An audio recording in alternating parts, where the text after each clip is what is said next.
Big brands who have been down, who is going to bounce back first? We got LSU, we got Florida State at the Superdome on a Sunday night. We also have Lon Phillip Sullivan on the line with LSU Odyssey. Get on over there to LSU Odyssey and the breakdown on LSU football and a look at the football team, the football program that you're not going to find anywhere else. Lon, how you doing tonight? Doing fantastic, Mark. How about you, my man?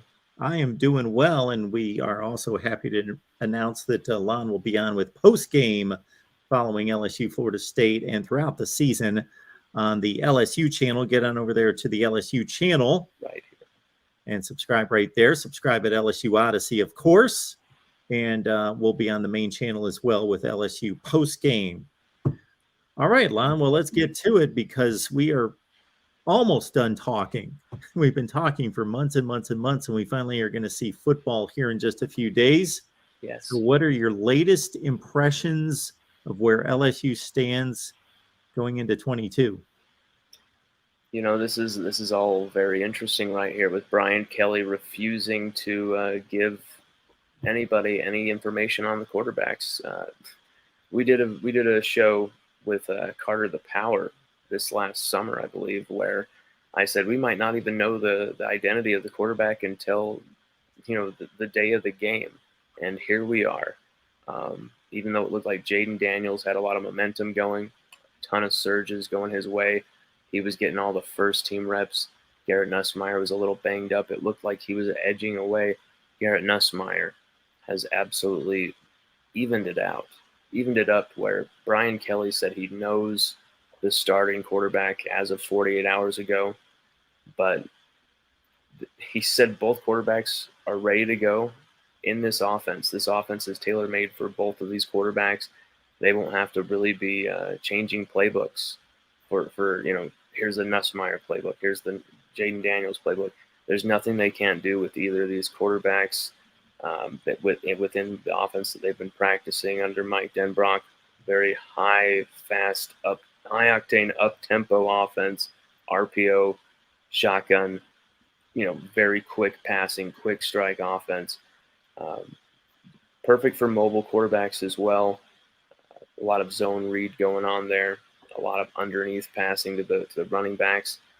You know, that's what I'm looking at is can LSU with, you know, whether it's Nussmeier or Jaden Daniels, really set a light and make, you know, with these receivers and make a huge statement against Florida State, because the team we just saw, Florida State, you know, against Duchesne, 47-7, 406 rushing yards, great. You know, the defense, I see some absolute possibilities there in the passing game, because there was a lot of missed opportunities by Duchesne actually against Florida State in the passing game, where possibly a better quarterback, possibly stronger willed receiver makes up, you know, goes up and gets that ball, makes that play. And there was a lot of drops, crucial drops. I think there was a play where it bounced off of one Duchesne guy and then bounced out of the chest of another on the same third down. You know, not to beat on them, but really, I think Florida State got a very easy dress rehearsal here. I think the talent is about to go up big time, that they're going to be facing a receiver, and LSU, I really want to see them take advantage of that talent at receiver going into this game. But, you know, there's some injury concerns at receiver. You know, Malik Neighbors, he's got an ankle sprain going into week one, and that's worrying. It looks like he'll be at 100% for game day, but you know, this where in the world is Carmen Sandiego type of vibe with the quarterback mark. It's very like, you know, everyone is so mystified by it, and it's like, I love that for once our head coach isn't willing to just put his own team on the altar for a headline, you know, like our last few coaches, just give out every piece of information. Kelly was like, nope, why would I give Florida State any advantage? They've already played a game. They don't need any more advantages. We're not doing that. And so, you know, it's very, very cool to see Brian Kelly not be willing to do that. But, you know, Florida State, it's 400 rushing yards. You know, that's a pretty incredible stat. But Mark, we can't get away from it. They're one dimensional, and their game against Duchesne, dress rehearsal for against us. Obviously, they would be even more one dimensional against an SEC opponent, uh, which plays into LSU's favor if DBU shows up when the RPO play action is going down, when they're ready to try and isolate a safety or linebacker and take advantage, as many offenses have before over the past 2 years against us. UCLA, I think it was Greg Dulcich, their tight end, just absolutely destroyed us. That one name that comes to mind. But if LSU can take the ball away early and add to Jordan Travis's 21 career picks, it will be advantage LSU with Florida State chasing the game while also running the clock. Jordan Travis, I think he throws a pick on 16.7 passes, every 16.7 passes, pass attempts. But if LSU, if they can't stop the run, if they can't get off the field on third down, if they can't contain Jordan Travis or those three running backs who put up 100 yards each this last game, it could be a long night for LSU's defense, and they could negate the pass rush up front, the defensive line, if we can't get those easy stops. But this is against Duchesne. I mean, so it's kind of hard to really know if Florida State, because I swear UCLA played a really, I think they played like Hawaii, or who did UCLA play last year? They played someone that was really, Hawaii. Yeah, it was Hawaii. Yeah, they played a really weaker team and beat up on them, and everyone kind of thought the same thing going into that game. And LSU had their pants pulled down on national television. Will it happen again, Mark? I'm not sure, because it's a different scenario, completely different teams, different head coach, not as many distractions. Remember, LSU were coming off of Hurricane Laura, had just happened in right in the hometown, in the home state. Very, very dangerous, deadly, devastating hurricane. They were practicing at Energy Stadium in Houston. And that was where Jared Small, the team leader, tore his ACL. There was all these distractions going down with Coach O's girlfriends coming in and out of the Rose Bowl. Then they have to fly completely across the country to the Rose Bowl, face UCLA. They were already the roster was completely decimated with injuries already walking into week one. This is a far better conditioned LSU team. Not as many injuries. We got Malik Neighbors, who's banged up a bit. There's a few other, Chris Hilton's come back from an injury. Jack Besh has just come back from an injury. But really, there's not many big-time injuries like last year for LSU. So completely different scenario, completely different head coach, far better preparation. But we got to see it, Mark. It's going to be a very interesting game in the Superdome. So just to clear up on Jordan Travis, 6 picks last year, 194 attempts. Not too bad. Yeah, I mean, but then again, he's 0-2 against, Florida. That was the only 2 appearances he had against SEC competition.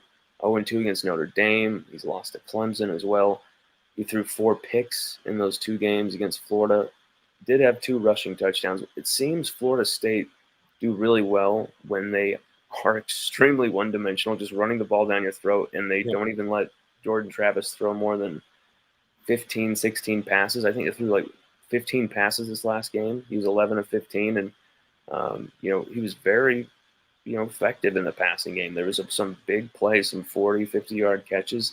They've got like a 6'7" receiver on their team whose name escapes me right now, but there's some danger for this DBU unit. They've got a lot to prove, made up of a lot of transfers and younger guys. There could be some performances that are a little shaky, and we see some rotation there, and we see some different guys rise up that we weren't expecting. LaTerrence Welch, a freshman, Jordan Allen, a freshman. Those are 2 guys that Robert Steeples really likes at DB. So, if Jordan Travis can take advantage of some of the inexperience at DB, maybe some of the lack of familiarity, maybe there's some missed assignments in secondary. if they can isolate linebackers and safeties on, get the right matchups, and then run the ball on LSU, it could be a really, really interesting shoot 'em up game because I think LSU's offense are going to put up points. But if Florida State can match that and run the ball, that would be Jordan Travis 5.2 yards per rush on his career as well. If he starts running the football in the RPO, that could be really bad. But I don't see Ojolari and Ali Gay succumbing to the rushing attack as they have over the years. Ojolari has really matured, in his tackling over the last 2 years. It's Ali Gay I feel is more susceptible in the running game. There were some games where we were absolutely toasted, right, and they were running right through Ali Gay. Very effective in the passing game, clogs passing lanes with his length, bats the ball down just as much as Derek Stingley did actually in 2020, more than Stingley did. But there's sometimes he can be exposed in the running game, as we saw against UCLA last year and a few times in 2020, and that's something that number 11 is going to have to work on. And they're going to have to keep the contain. The DEs are going to have to make some big stops in space because the linebackers are going to have their hands full. It's going to be interesting. I don't think the O-line for Florida State, they're very experienced, Mark. They've got a lot of appearances, but I don't really see too much quality there. I saw Duchesne making a lot of penetration this last week, getting in the backfield a lot. There were some missed tackles, some really woeful missed tackles that they had that I just don't see some of these LSU guys missing. Someone like Jay Ward coming in there with a complete head full of steam. Mike Jones Jr. It's going to be interesting. LSU is going to be tested, and LSU, they need to come out with the right mindset, Mark. They need to treat Florida State like they're playing Alabama. They need to come out there and make a statement. They need to treat every team like they're playing Alabama. Nick Saban's Alabama. Come out like you're playing the supposed national champion of the year with the Heisman, the number one team. Go out there and kick some ass. Make a statement. Because there's a target on LSU's back. They're going to get no sympathy from the college football world, and there's a lot of people who want to see Brian Kelly fail. And the pressure is getting hot. The heat is getting more intense, as you saw with Brian Driscoll losing his mind on Crane and Company at Brian Kelly. And so there's a lot of different storylines going on here, a lot of different stuff in the background. And psychologically, you have to win this game as an LSU fan, as an LSU player, as an LSU coach. This game means a lot for the trajectory of this season. So you sized up what Florida State wants to do, and that's run it down LSU's throats, and the reasons why LSU may stop it, just like they looked phenomenal in the ground rush defense, I should say, against Alabama, but not so much against Florida. So it was an uneven performance last year, and you talked about what could make it better or more proficient against the run this year. Now, if we flip to the LSU side, I'm curious as to how you expect the running back distribution to look for LSU. Well, with John Emery suspended the first two games, you're going to see Noah Cain getting a lot of the football. Noah Cain was a really nice dual threat in fall camp. The coaches loved that they could do a lot with him, utilize him in a lot of different varieties of positions, formations. They were motioning him out of the backfield as well. He's put on a lot of weight, but the right kind of weight. He looks really thick, really steely. Jake Flint's conditioning program did wonders for him. And just seeing him right out of the gates, a lot of the film on him from this fall camp was fantastic. And he's someone has just really become integrated well with this team, Noah Cain. But Armani Goodwin, second year. His first year, he was beat up a lot, had a lot of ankle stuff going on. But this is a young man out of Alabama, flipped from Auburn to come to LSU. And he's rode the injuries, rode the tough times in his first season to really, I feel, he was a star in the spring game. 70 yards, I think a touchdown. Made some just astonishing plays. He's someone who the staff is really excited about.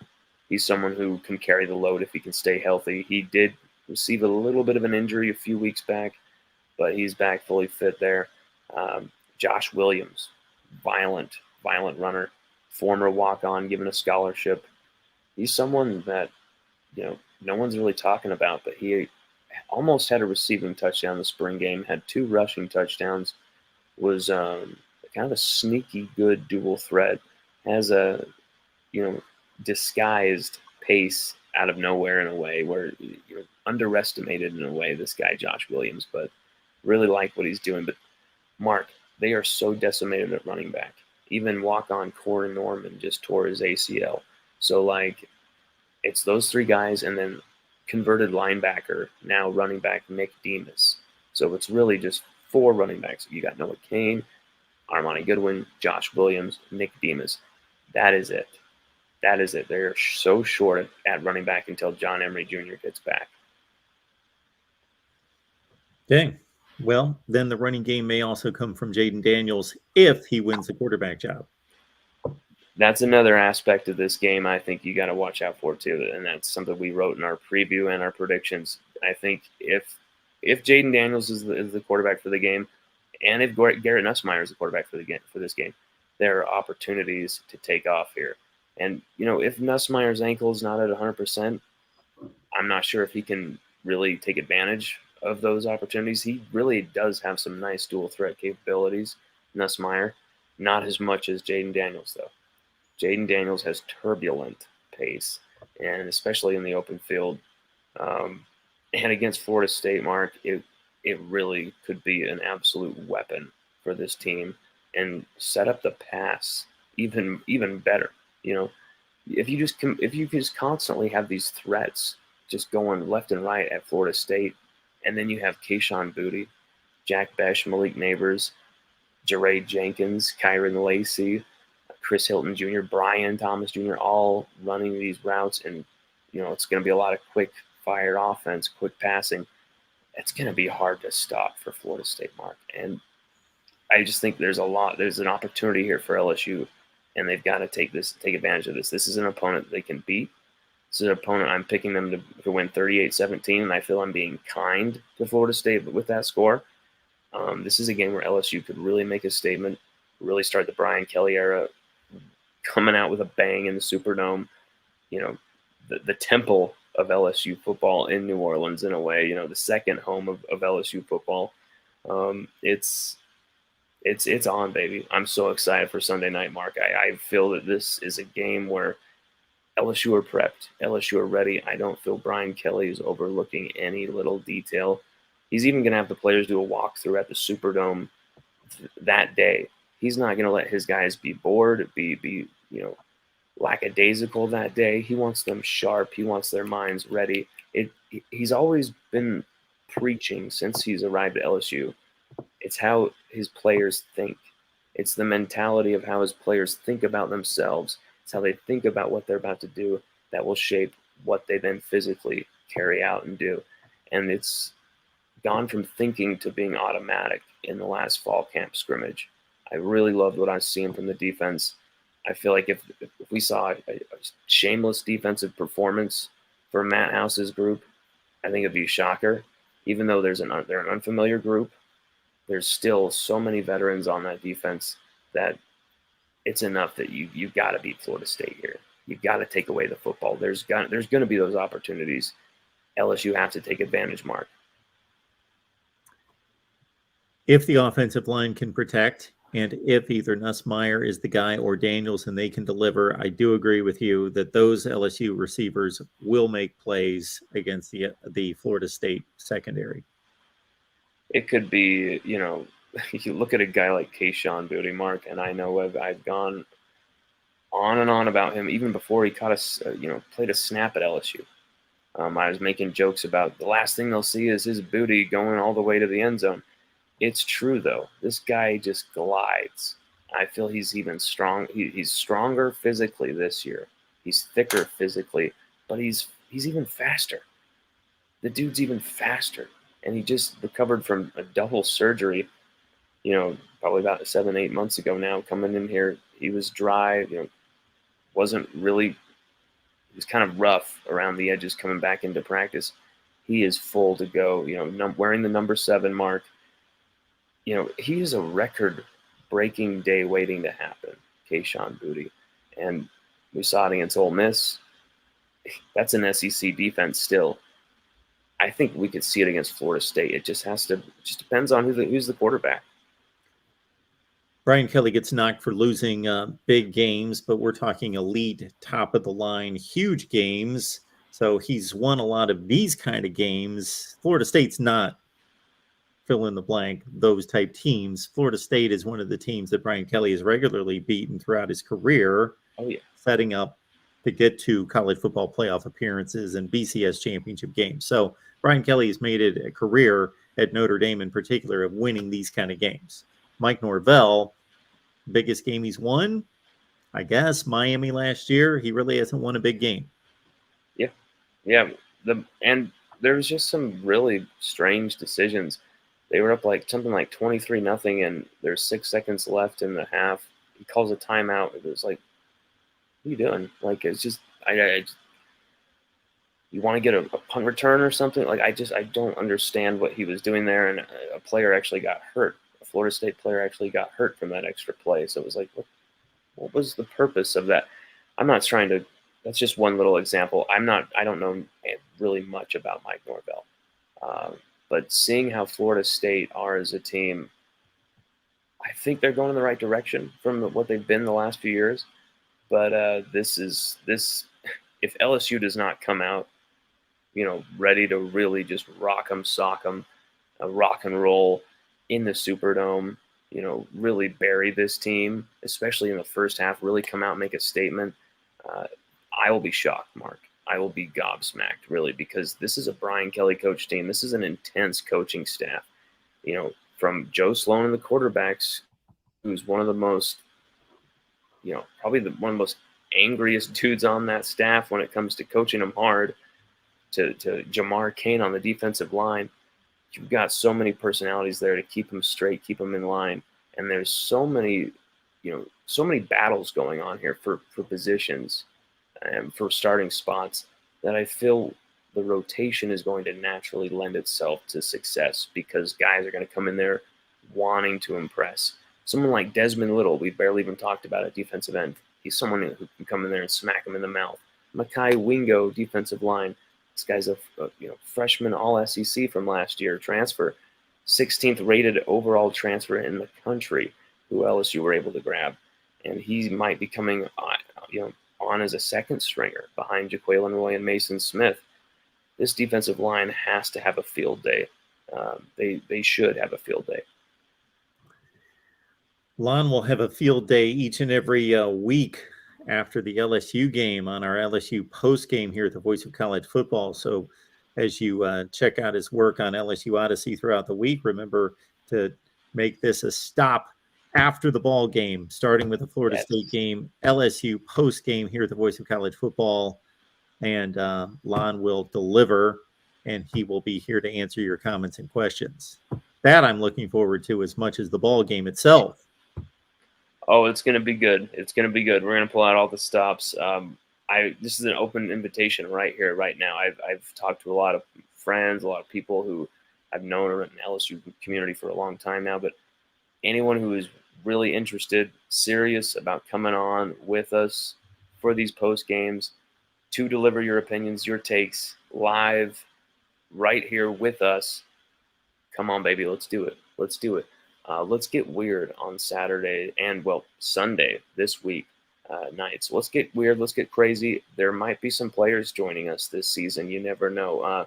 When you never know with someone like us from LSUodyssey.com with who we're talking to. You never know who's coming through that door.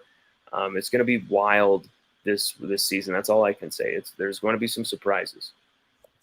In the meantime, folks, LSU Odyssey to get yourself psyched up, prepped up, ready, informed for LSU Florida State. Lon, we always appreciate the time.